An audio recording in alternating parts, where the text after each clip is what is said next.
Hi, എല്ലാവർക്കും നമസ്കാരം. Hajas ക്ലാസ്സസിൻ്റെ morning ടീയിലേക്ക് എല്ലാവരെയും സ്വാഗതം ചെയ്യുകയാണ്.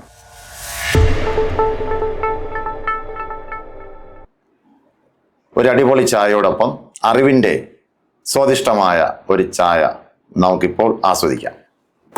നോക്കാം. ചോദ്യം: NH85 കടന്നു പോകുന്ന ചുരം ഏതാണ്? NH85 കടന്നു പോകുന്ന ചുരം. ഇതിൽ ആദ്യം നമുക്ക് ഈ ഓപ്ഷൻസ് ഒക്കെ ഒന്ന് നോക്കിയിട്ട് NH-ലേക്കും ചുരത്തിലേക്കൊക്കെ പോവാം. അപ്പോൾ നോക്കിക്കോളൂ. NH85 കടന്നു പോകുന്ന ചുരമാണ് ചോദ്യം. പാലക്കാട് ചുരത്തിലൂടെ കടന്നു പോകുന്നത് NH85 ആണോ? അല്ല. താമരശ്ശേരി ചുരത്തിലൂടെ കടന്നു പോകുന്നത് NH85 ആണോ? അല്ല. ബോഡിനായ്ക്കന്നൂർ ചുരത്തിലൂടെ കടന്നു പോകുന്നത് NH85 ആണോ? അതെ. അപ്പോൾ NH85 കടന്നു പോകുന്ന ചുരം ചോദിച്ചാൽ ബോഡി നായ്ക്കന്നൂർ ചുരമാണ്. കമ്പം ചുരത്തിലൂടെയും അല്ല. അപ്പൊ ഇവിടെ നമുക്ക് നോക്കാം. ബാക്കിയൊരു 3 ഓപ്ഷൻ ഉണ്ടല്ലോ. അപ്പൊ ഈ ചുരങ്ങളിലൂടെയൊക്കെ ഏതെങ്കിലുമൊക്കെ NH പോകാൻ സാധ്യത ഉണ്ടോ? ഒന്ന് ചിന്തിച്ചു നോക്കൂ. പാലക്കാട് ചുരത്തിലൂടെ ഏതെങ്കിലും NH കടന്നു പോകുന്നുണ്ടോ? ഉണ്ട്. ആ NH-ന്റെ പേരാണ് NH 544. അപ്പൊ NH 544 പാസ് ചെയ്യുന്ന ചുരം പാലക്കാട് ചുരം. പാലക്കാട് ചുരത്തിലൂടെ പാസ് ചെയ്യുന്ന NH 544 ആണ്. താമരശ്ശേരി ചുരം. താമരശ്ശേരി ചുരത്തിലൂടെയും ഒരു NH പാസ് ചെയ്യുന്നുണ്ട്. ആ NH-ന്റെ പേര് NH 766 ആണ്. അപ്പൊ NH 766 പാസ് ചെയ്യുന്നത് താമരശ്ശേരി ചുരത്തിലൂടെയാണ്, അല്ലെ? അത് നോക്കൂ. കമ്പം ചുരം. കമ്പം ചുരത്തിലൂടെയും ഒരു NH കടന്നു പോകുന്നുണ്ട്. കമ്പം ചുരത്തിലൂടെ കടന്നു പോകുന്ന NH-ന്റെ പേര് NH 183 ആണ്. NH 183 കടന്നു പോകുന്നത് കമ്പം ചുരത്തിലൂടെയാണ്. കേരളത്തിലെ ഒരു ചുരത്തിലൂടെ ഇനിയും ഒരു NH കടന്നു പോകുന്നുണ്ട്. ഇപ്പൊ 4 എണ്ണം ആയതേ ഉള്ളൂ, അല്ലെ? NH 85 ഇതാ ഇവിടെ ഉണ്ട്, ചോദ്യമുണ്ട്. ബാക്കി 3 എണ്ണം കൂടെ ഞാനിവിടെ എഴുതി. ഇനി ഒരു NH-ഉം കൂടെ കടന്നു പോകുന്നുണ്ട്. ആ ചുരത്തിന്റെ പേര് ഏതാണ്? നോക്കൂ. പാലക്കാട് ചുരമായി, താമരശ്ശേരി ചുരമായി, ബോഡിനായ്ക്കന്നൂർ ചുരമായി, കമ്പം ചുരമായി. ആ ചുരത്തിന്റെ പേര് ആര്യങ്കാവ് ചുരമാണ്. ഏതാണ് ചുരത്തിന്റെ പേര്? ആര്യങ്കാവ് ചുരം. ആര്യങ്കാവ് ചുരം. അപ്പൊ എന്താ? ആര്യങ്കാവ് ചുരത്തിലൂടെ കടന്നു പോകുന്ന പാസ് ചെയ്യുന്ന NH-ന്റെ പേരെന്താണ്? ആര്യങ്കാവ് ചുരത്തിലൂടെ പാസ് ചെയ്യുന്ന NH-ന്റെ പേര് NH 744 ആണ്. 744. വളരെ പ്രധാനപ്പെട്ട ഒരു സാധനമാണ് ഈ 5 NH-കളും. നിരവധി പരീക്ഷകൾക്ക് ഇത് ചോദിച്ചിട്ടുണ്ട്. അപ്പൊ ഒന്നുകൂടെ മനസ്സിലോട്ട് കൊണ്ടുവരാം. പാലക്കാട് ചുരത്തിലൂടെ പാസ് ചെയ്യുന്ന NH 544. താമരശ്ശേരി ചുരം 766. ബോഡിനായ്ക്കന്നൂർ ചുരം NH 85. കമ്പം ചുരം NH 183. ആര്യങ്കാവ് ചുരം NH 744. ഓക്കെ ആണേ. ഇനി എന്താ ചുരം എന്ന് പറഞ്ഞാൽ? അതായത് നോക്കൂ, ഒരു പർവ്വതം. ഇതൊരു പർവ്വതമാണ്, അങ്ങ് നീണ്ടു കിടക്കുകയാണ്. ഈ പർവ്വതത്തിൽ ഉയർന്നു നിൽക്കുന്ന ഈ ഭാഗത്തൊക്കെ നമ്മൾ വിളിക്കുന്നത് എന്താണ്? പർവ്വതത്തിലെ ഉയർന്നു നിൽക്കുന്ന ശിഖരങ്ങളെ നമ്മൾ കൊടുമുടി എന്ന് വിളിക്കും. മൗണ്ടെയിൻ പീക്ക്, അല്ലെ? മൗണ്ടെയിൻ പീക്ക് എന്ന് വിളിക്കും. ഇനി ഈ പർവ്വതത്തില് ഇവിടെയൊക്കെ താഴ്ന്ന പ്രദേശങ്ങളുണ്ട്. ഇതിനെയാണ് നമ്മൾ ചുരങ്ങൾ എന്ന് വിളിക്കുന്നത്, മൗണ്ടെയിൻ പാസസ് എന്ന് വിളിക്കുന്നത്. ചുരങ്ങളുടെ പ്രത്യേകത എന്ന് പറഞ്ഞാൽ ഈ ഒരു പർവ്വതത്തിന്റെ ചുരത്തിന്റെ ഇപ്പുറത്ത് നിന്ന് നമുക്ക് അപ്പുറത്തേക്ക് പോകാൻ പറ്റും, അല്ലെ? അപ്പോൾ പർവ്വതത്തിന്റെ താഴ്ന്ന സ്ഥലം അങ്ങോട്ടും ഇങ്ങോട്ടും പാസ് ചെയ്യാൻ പറ്റും. ഇതിനെയാണ് നമ്മൾ ചുരങ്ങൾ എന്ന് പറയുന്നത്. അപ്പോൾ പർവ്വതം, ഉയർന്ന സ്ഥലങ്ങൾ നമ്മൾ കൊടുമുടികളെന്നും താഴ്ന്ന സ്ഥലങ്ങൾ നമ്മൾ ചുരങ്ങളെന്നും പറയും. അപ്പൊ അവിടെ വേറൊരു ചോദ്യം: കേരളത്തിൽ കുറേ ചുരങ്ങളെ പറ്റി പാലക്കാട് ചുരം, താമരശ്ശേരി ചുരം, ബോഡിനായ്ക്കന്നൂർ ചുരം, കമ്പം ചുരം, ആര്യങ്കാവ് ചുരം എന്നൊക്കെ നമ്മൾ പറഞ്ഞു. ഇങ്ങനെ ഒരു ചുരം ഇവിടെ കേരളത്തിൽ വരണമെങ്കിൽ, ഈ ചുരങ്ങളൊക്കെ വരണമെങ്കിൽ ഒരു പർവ്വതം വേണ്ടേ? അപ്പോ ഏത് പർവ്വതമാണ് കേരളത്തിലൂടെ കടന്നു പോകുന്നത്? അല്ലെങ്കിൽ എത്ര പർവ്വതങ്ങളാണ് കേരളത്തിലൂടെ കടന്നു പോകുന്നത്? കേരളത്തിലൂടെ ഒരുപാട് പർവ്വതങ്ങളൊന്നും കടന്നു പോകുന്നില്ല. കേരളത്തിലൂടെ ആകെ കടന്നു പോകുന്നത് ഒരേ ഒരു പർവ്വതം മാത്രമാണ്. അതാണ് നമ്മുടെ വെസ്റ്റേൺ ഘട്ട് അല്ലെങ്കിൽ പശ്ചിമഘട്ടം എന്ന് പറയുന്നത്. വെസ്റ്റേൺ ഘട്ട് അഥവാ പശ്ചിമഘട്ടം കടന്നു പോകുന്നത് കേരളത്തിലൂടെയാണ്. നോക്കൂ, അത് തുടങ്ങുന്നത് നമ്മുടെ ഗുജറാത്തിൽ തുടങ്ങി കന്യാകുമാരിയിൽ അവസാനിക്കുന്നതാണ് പശ്ചിമഘട്ടം.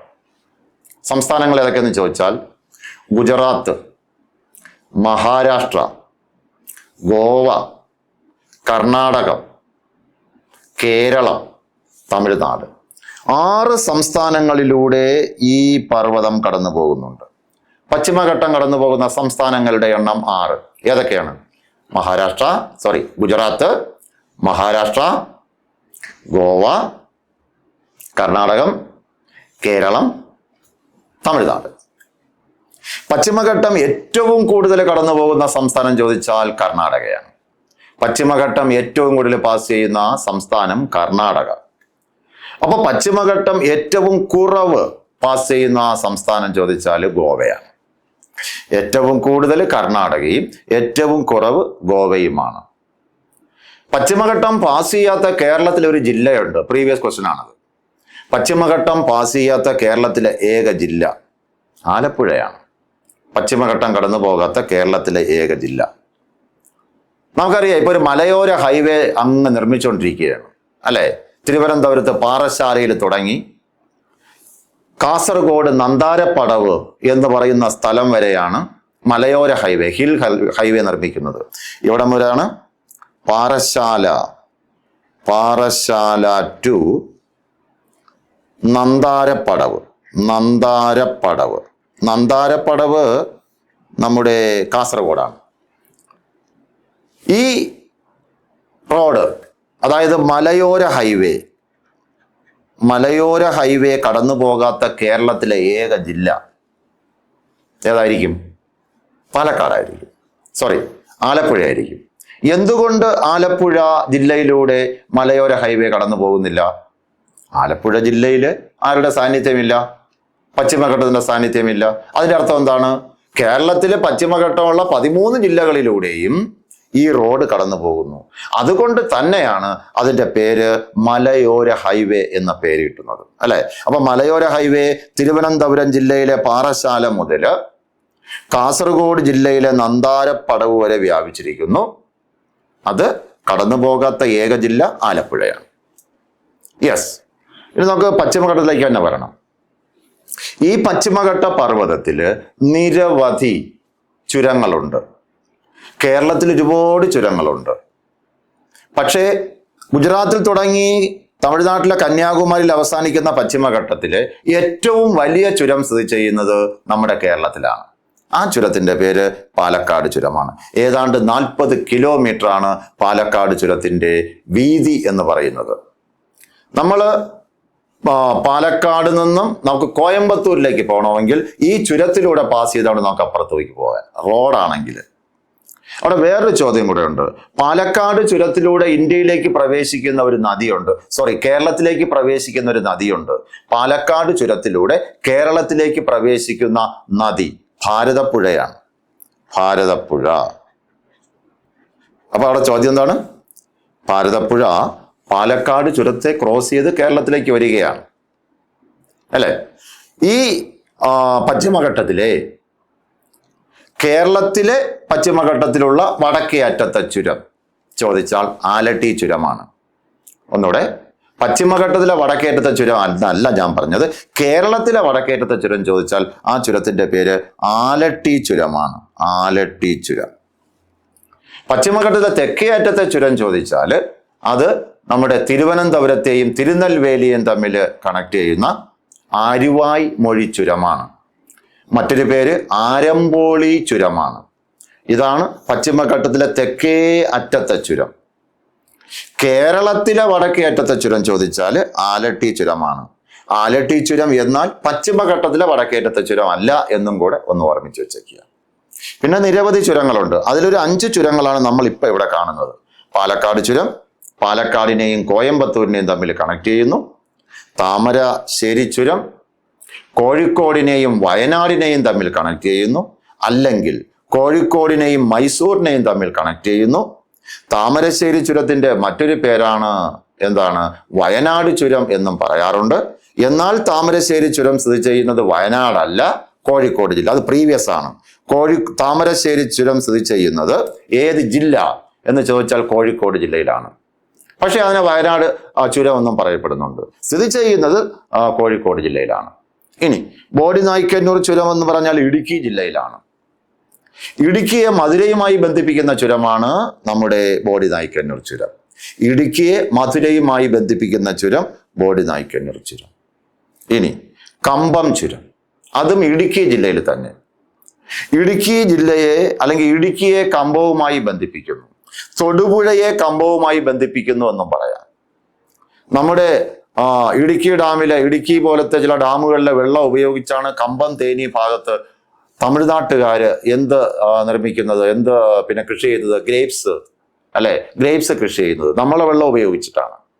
അത് നമ്മുടെ ഈ ഇടുക്കിയിൽ നിന്നും തൊട്ടടുത്താണ് കമ്പം തേനി എന്നൊക്കെ പറയുന്നത്. അപ്പോ കമ്പം ചുരം എന്ന് പറയുന്നത് ഇടുക്കിയാണ്. തൊടുപുഴയെ കമ്പവുമായി ബന്ധിപ്പിക്കുന്നുവെന്നോ ഇടുക്കിയെ കമ്പവുമായി ബന്ധിപ്പിക്കുന്നു എന്നൊക്കെ നമുക്ക് വേണമെങ്കിൽ പറയാം. കമ്പം ചുരം കടന്നു പോകുന്ന NH 183 ആര്യങ്കാവ് ചുരം എന്ന് പറഞ്ഞാൽ കൊല്ലത്താണ്, അല്ലെ? കൊല്ലം ജില്ല. കൊല്ലത്തെ ചെങ്കോട്ടയുമായി ബന്ധിപ്പിക്കുന്ന ചുരം, അല്ലെങ്കിൽ പുനലൂരിനെ ചെങ്കോട്ടയുമായി ബന്ധിപ്പിക്കുന്ന ചുരം ഏതാണ്? ആര്യങ്കാവ് ചുരം. ഈ പറഞ്ഞ 5 ചുരങ്ങളും ഏത് പർവ്വതത്തിലാണെന്ന് ഓർമ്മ വേണം. അത് പശ്ചിമഘട്ടത്തിലാണ്. അല്ലെങ്കിൽ നമ്മൾ പശ്ചിമഘട്ടത്തെ വിളിക്കുന്ന സഖ്യപർവ്വതം എന്നാണ്. സഖ്യപർവ്വതത്തിലാണ്. അപ്പൊ സംശയം വരാം, ഇത്രയും ചുരങ്ങൾ മാത്രമേ ഈ പശ്ചിമഘട്ടത്തിലെ കേരളത്തിലുള്ളൂ എന്ന് ചോദിച്ചാൽ വേറെയും നിരവധി ചുരങ്ങളുണ്ട്, അല്ലെ? ഈ പിന്നെ ആലട്ടി ചുരം നമ്മൾ പറഞ്ഞു. ആലട്ടി ചുരം, പാൽ ചുരമുണ്ട്, അല്ലെ? ആലട്ടി ചുരമുണ്ട്, പാൽ ചുരമുണ്ട്. പിന്നെ വേറെയും ഒരുപാട് ചുരങ്ങളുണ്ട്.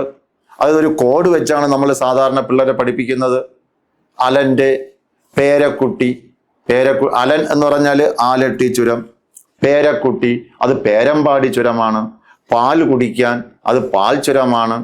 പെരിയ അത് പെരിയ ചുരമാണ്. പെരിയ താമരപ്പൂവ് എന്ന് പറഞ്ഞാൽ പെരിയ ചുരം. താമരപ്പൂവ് താമരശ്ശേരി ചുരം. കാണിച്ചിട്ട് നാടുകാണി ചുരം. കാവിലെ, കാവ് എന്ന് പറഞ്ഞാൽ എന്താണ്? നമ്മുടെ ആര്യങ്കാവ്, അല്ലെ? ആര്യങ്കാവ് ചുരം. ഇങ്ങനെയുള്ള ഒരുപാട് ഒരു 10-12 ചുരങ്ങളുണ്ട്. അതെല്ലാം നമ്മളൊരു കോഡ് വെച്ചാണ് സാധാരണ പഠിക്കുന്നത്. അതിപ്പോൾ പറയേണ്ട സമയം നമുക്ക് ഇല്ല. ഇനി NHകളെ കുറിച്ച് പറയുകയാണെങ്കിൽ കേരളത്തിൽ എത്ര NHകളുണ്ട്? ആകെ കേരളത്തിലൂടെ പാസ് ചെയ്യുന്ന NHകളുടെ എണ്ണം 11ആണ്. മറക്കരുത്, കേരളത്തിലൂടെ പാസ് ചെയ്യുന്ന NHകൾ 11. ഇതിൽ ഏറ്റവും നീളം കൂടിയ NH ചോദിച്ചാൽ NH 66ആണ്. NH 66. ഈ NH 66 അങ്ങ് മഹാരാഷ്ട്രയിൽ ആരംഭിക്കുന്നു. മഹാരാഷ്ട്രയിലെ ആരംഭിച്ചിട്ട് ഇങ്ങ് കന്യാകുമാരിയിലാണ് അത് അവസാനിക്കുന്നത്. മഹാരാഷ്ട്രയിൽ ആരംഭിച്ച് കന്യാകുമാരി വരെ. കേരളത്തിൽ അത് വടക്കേ അറ്റത്തെ ഗ്രാമമായ തലപ്പാടിയിൽ തുടങ്ങി തെക്കേ അറ്റത്തെ ഗ്രാമമായ കളിയിക്കാവിള വരെ. അപ്പോൾ വടക്ക് തെക്ക്. മഹാരാഷ്ട്രയിൽ ആരംഭിച്ച് കന്യാകുമാരിയിൽ അവസാനിക്കുന്നതാണ് NH 66. ഈ NH 66 കേരളത്തിൽ ഏത് മുതൽ ഏതുവരെ എന്ന് ചോദിച്ചാൽ വടക്കേ അറ്റത്തെ ഗ്രാമമായ എവിടെ വെച്ച് എൻ്റർ ചെയ്യുന്നു? തലപ്പാടിയിൽ എൻ്റർ ചെയ്ത് അതങ്ങനെ കേരളത്തിന്റെ പിന്നെ മൊത്തത്തിൽ ഇങ്ങനെ സഞ്ചരിച്ച് നമ്മുടെ കളിയിക്കാവിള വരെ പോകുന്നു. കളിയിക്കാവിള പോയി കഴിഞ്ഞാൽ പിന്നെ അത് എവിടേക്ക് പോകുന്നു? തമിഴ്നാട്ടിലേക്ക് പോവുകയാണ്. ഇതാണ് കേരളത്തിലെ ഏറ്റവും നീളം കൂടിയ NH. ആകെ കേരളത്തിലെ NHകൾ 11. അതിൽ ഏറ്റവും നീളം കൂടിയ കേരളത്തിലെ NH ചോദിച്ചാൽ NH 66ആണ്. അങ്ങനെയാണെങ്കിൽ ഈ 11 NHകളിൽ ഏറ്റവും ചെറിയ നീളം കുറഞ്ഞ NH ഏതാണ്? അത് NH 966B ആണ്. 966B. NH 966B ആണ് ഏറ്റവും നീളം കുറഞ്ഞ NH എന്ന് പറയുന്നത്. മനസ്സിലായില്ലേ? അപ്പൊ ഇവിടെ NHകൾ ഒരു പ്രത്യേകിച്ച് ക്ലാസ് ആണ്. അപ്പൊ അത് നമുക്ക് കൂടുതൽ ഡീറ്റെയിൽസ് ഇപ്പൊ പറയേണ്ട ആവശ്യമില്ല, പറയാനുള്ള സമയമില്ല. അപ്പൊ നമ്മൾ ഈ ചോദ്യം നിങ്ങൾക്ക് വ്യക്തമായി കാണും. NH85 കടന്നു പോകുന്ന ചുരം ഏതെന്ന് ചോദിച്ചാൽ നമ്മുടെ ബോഡി നായ്ക്കന്നൂർ ചുരമാണ്. ഓക്കെ, അപ്പോ അടുത്ത് വീണ്ടും ഒരു മോർണിംഗ് ടീമായിട്ട് നമുക്ക് വീണ്ടും കാണാം. അതുവരെ ഗുഡ് ബൈ.